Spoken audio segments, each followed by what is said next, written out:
Emily sneered at me after I announced my resignation, and I responded by maintaining a silent, steady gaze.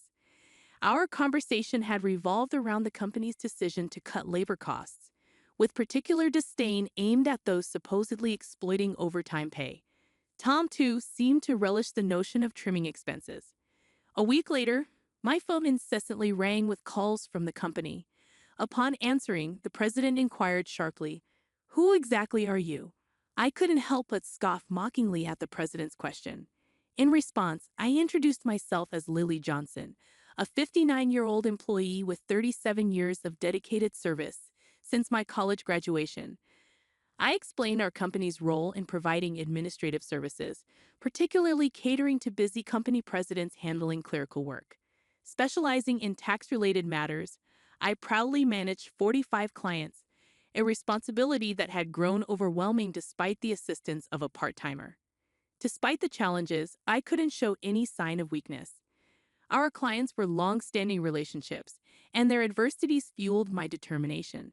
Today, as I sat in front of my computer, the relentless harassment from Tom and Emily weighed heavily on my mind. Tom, 7 years my junior and now the head of the tax department, had drastically changed his demeanor 3 months ago upon promotion. His once polite tone was replaced with condescension and complaints, making every interaction a struggle. Even when I countered, he remained unfazed, instructing me to consult the manual for guidance and warning against unnecessary actions. Emily, Tom's assistant, joined in the harassment, criticizing my efficiency and mocking my rank and file status. Despite being the first to decline a promotion to department head, a fact unknown to Tom and Emily, I committed to completing my regular duties. Their harassment persisted, with Tom accusing me of increasing overtime, branding it a waste. Emily echoed his sentiment, sighing as she claimed my constant overtime was dragging down the entire tax department's performance. The recent cause of my overtime was Tom unexpectedly leaving a month's worth of client files on my desk to be filed by the end of the month after work. My face drained of color as I glanced at the files before me. "Wait, these all have deadlines this month, right?" I uttered in confusion. However, before I could grasp the gravity of the situation, Tom was already packing up his desk, completely uninterested in addressing my concerns. "I'm heading out. Take care with that," he casually remarked as he swiftly left the office, leaving me with a pile of urgent tasks. Emily followed suit, adding insult to injury with a mocking laugh. The incredulity of the situation weighed on me, and I sighed heavily as I opened the client files scattered on my desk. To my dismay, some of the files were originally Emily's responsibility. The realization deepened my sigh. I understood why Tom had been subjecting me to relentless harassment. They wanted me to retire quickly. My extensive experience and deeper knowledge in taxation made me a preferred resource for other members of the tax department over Tom. Tom's unapproachable demeanor and unattractive appearance made everyone, except Emily, avoid him. It seemed Emily's proximity to him was strategic, driven by Tom's preference for younger female employees. The shallow nature of their thinking sent a chill down my spine. Emily's harassment was not just a personal vendetta. She aimed to curry favor with Tom, the one evaluating the tax department's performance. Despite these challenges, I had to manage the declarations. Alongside preparing tax declarations for my assigned companies, it seemed today's workload was far from over. However, claiming overtime would only invite complaints from Tom and Emily, leaving me resigned to the prospect of unpaid extra hours. Then, unexpectedly, I received a summons to the president's office.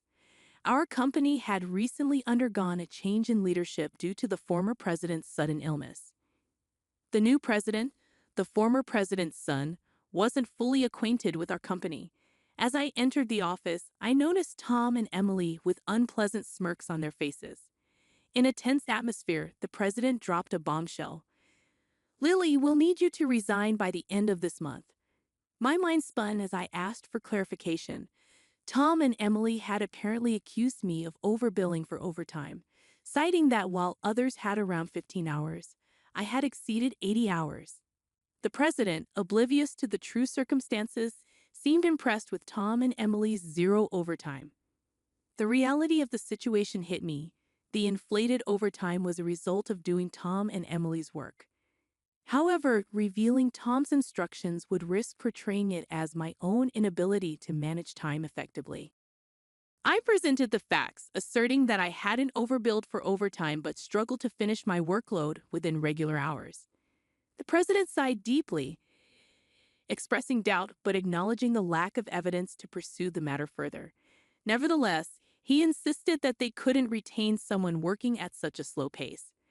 Resigned to the situation, the president suggested my resignation, and it seemed his mind was made up. Told to leave the company I had devoted 37 years to, I felt a weariness settle in. Despite my dedication, the additional workload from Tom and Emily went unappreciated. I agreed to resign at the end of the month, acknowledging that I had already communicated my decision to the president. As I glanced at Tom and Emily, their vulgar smiles reflected satisfaction. Leaving the president's office, Emily taunted me with a sarcastic, "Thanks for quitting," her sneer cutting through. I responded with a silent stare, facing similar disdain from Tom, who shared his approval of cutting labor costs and labeled me as someone exploiting overtime pay. Observing their cheerful conversation, I pondered the handover process. Creating documents for all my clients, I ensured proper farewells and appointments with those I could meet personally. Unable to schedule a meeting with the president, I resorted to letters to inform them of my successor. A week post-resignation, enjoying a moment of relaxation at home, my mobile phone rang. Seeing the company's call, I hesitated, having already completed social insurance procedures. However, persistent calls from both the company and Tom and Emily's personal mobiles led me to answer reluctantly. As I picked up, the president urgently spoke, asking, "Who exactly are you?" I couldn't help but mockingly reply, "Just an unemployed lady who resigned from the company, nothing else." In response, the president urgently explained the chaos since my departure, 49 calls to stop transactions with the company. He pleaded for my immediate return, revealing a sense of panic in his tone. Reluctantly, I rose from my seat and made my way back to the company. Upon my arrival, I found Tom and Emily waiting, their faces notably pallid and dark circles underlining their weary eyes. Surprised by their drastic change in appearance, I inquired about what was happening. Tom glared at me and revealed, "Since you left, we've been bombarded with calls to stop transactions, not just from your clients but also from prospective companies we were planning to introduce." "What did you do?" Emily echoed the suspicion, expressing disillusionment at the thought of me resorting to underhanded tactics. Their haggard appearance suggested the toll handling cancellations. While I had not manipulated the clients, I had a hunch about the reason behind the transaction halts. Considering the inevitability of cancellations, I mumbled my thoughts aloud. Tom, however, accused me outright, insisting I had orchestrated something. He demanded I go to the president's office immediately, forcefully escorting me there. Upon entering the president's office with Tom and Emily, the president greeted me with a direct look in his eyes. Tom declared, "President, I brought her," with an air of authority, while Emily hurriedly followed suit. Ignoring their accusatory tone, the president questioned me about the abrupt halt in transactions after my departure. I took a deep breath and explained, "Our clients don't need us to manage their taxes. There are tax accounting firms that offer cheaper services. They continued with us because of me." Tom snapped back, questioning my self-worth, and Emily taunted me, both challenging my value to the company. Undeterred, I elaborated on my unique approach, offering tailored tax-saving strategies that resonated with our clients. Tom dismissed it as inefficient, arguing that their manual-based operations were more practical. The president sighed deeply, recognizing the fundamental difference in our approaches. In a serious tone, he said, "Actually," signaling a crucial revelation or decision to follow. I received a surprising call from my father, the former president. It turns out that some clients, who had stopped transactions, went directly to Dad to negotiate on my behalf. I hadn't anticipated clients going to such lengths for me. Dad emphasized that the tax department thrived because of my contributions. Not only did I manage my clients efficiently, but I also supported my colleagues' clients, possessing knowledge that even Tom couldn't match. Dad disclosed that if I hadn't declined the promotion, I would have held a higher position than a department head by now. The current president expressed regret with a pained expression. Emily appeared shocked, probably grappling with the idea that I could have been her superior. The president apologized for making me resign initially and asked if I would consider revoking my resignation. According to Dad, I was indispensable to the company. While I appreciated the change in the president's perspective, I hesitated to accept. Tom interrupted our conversation, visibly upset, and protested the president's decision, questioning why I was chosen over him. Emily echoed his sentiments, praising Tom's leadership and expressing disbelief at the preference for me. The president then sternly addressed them, revealing that since my resignation, numerous complaints had been received from the tax department, suggesting they had been shifting their workload onto others. Tom's face turned pale as the president exposed the fact that he had been pushing the preparation of client declaration forms onto subordinates, including Emily's work for multiple clients. The president pointed out the irony, considering Tom had accused me of being a salary thief. Observing Tom and Emily's pale expressions, the president continued by revealing an alleged leak about their romantic involvement. Tom struggled to defend himself, claiming he was merely mentoring Emily as her superior. However, the president produced receipts from the accounting department, indicating dining expenses filed by Tom. Confronted with evidence, Tom, sweating profusely, was unable to provide a convincing explanation. Emily, too, turned ghostly pale as the president accused them of neglecting their duties, inflating expense claims, and violating company policy by having an affair in the office while being married. In a calm and straightforward manner, the president declared the termination of their employment effective immediately. Tom and Emily tried to resist, promising to retract the receipt claims and pleading for their jobs. "I have a family," Tom desperately pleaded, attempting to reverse his termination. Emily echoed his sentiments, tearfully expressing her fear of being fired. She promised to apologize to me and others for burdening them with work, realizing the gravity of the situation involving neglect of duties and an affair with a supervisor. Concerned about her reputation, she implored for a second chance. Sensing their desperation, I offered advice. "Why don't you stop resisting? It's undignified," I suggested. Tom glared at me, retorting, "Shut up. What would a single person like you understand?" I sighed, reminding him, "Tom, you were the one who got me fired. It's just karma. What goes around comes around. Why don't you take some responsibility and reflect a bit?" Frustrated, Tom looked away, while Emily bit her lip in distress.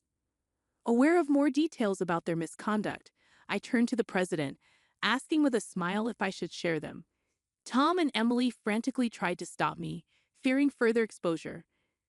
I issued an ultimatum, warning them that wrongdoings would eventually come to light, urging them to face reality before it worsened. At my words, both Tom and Emily collapsed to their knees, and the president decided to fire them on the spot. Later, I revealed more about their misdeeds, including Tom faking business trips to spend days with Emily and their insidious tactics of harassing disliked employees into quitting. Despite my attempts to help those employees, Tom and Emily's strategies were relentless. They repeatedly reprimanded and pressured employees out of my sight, often assigning sudden tasks with tight deadlines. The resigned employees had initially asked me to keep quiet, but since they were now happily working elsewhere, I decided it was time to speak up. The president, furious at my revelations, expressed anger about cutting Tom and Emily's final salary. He planned to thoroughly investigate past inflated expense claims. Tom, with tears in his eyes, begged the president not to cut his salary, fearing the impact on his family. As the truth unraveled, Tom's affair with Emily came to light, leading to Tom's divorce. The two now face claims for compensation in the divorce lawsuit, marking the consequential aftermath of their actions. I became aware of the situation when Tom reached out to me, seeking assistance in persuading the president to reconsider their firing. Emily and Tom found themselves in dire straits. Despite their efforts, they struggled to secure new jobs in the tax industry. The industry's close-knit nature meant that word of their misdeeds spread rapidly, making potential employers hesitant to hire them. Desperate for income to cover divorce compensation and living expenses, they resorted to day labor at construction sites, a stark departure from their previous office roles. Emily would often call me in tears, pleading for help. "Lily, please help. I only wanted a better life, and I never truly liked Tom," she'd cry. However, I couldn't ignore the fact that their predicament was a consequence of their own actions. Many, including myself, had been impacted by their behavior. I reminded Emily that the consequences were a result of her choices. "You can't unring a bell," I told her firmly. Facing hardships was the consequence of her decisions. Emily's despair echoed through her protests. Despite her regrets, the outcome remained unchanged. As for me, I chose to distance myself from the chaos of the corporate world. Despite the president's pleas for my return, I declined. Once told to resign, I had no desire to return. Instead, I found solace in assisting at a friend's tax office, supplementing my income and enjoying a more relaxed lifestyle. In the future, I entertained the idea of starting my own office, where I could serve my clients without the constraints of corporate bureaucracy. In my own space, I could fully dedicate myself to my clients' needs. As a tax accountant, I aspired to be on equal footing with my clients, providing service without superiority. This marked the beginning of a new chapter in my life, one filled with excitement and opportunities to pursue what truly mattered to me. My second life had just begun, and I eagerly anticipated the journey ahead.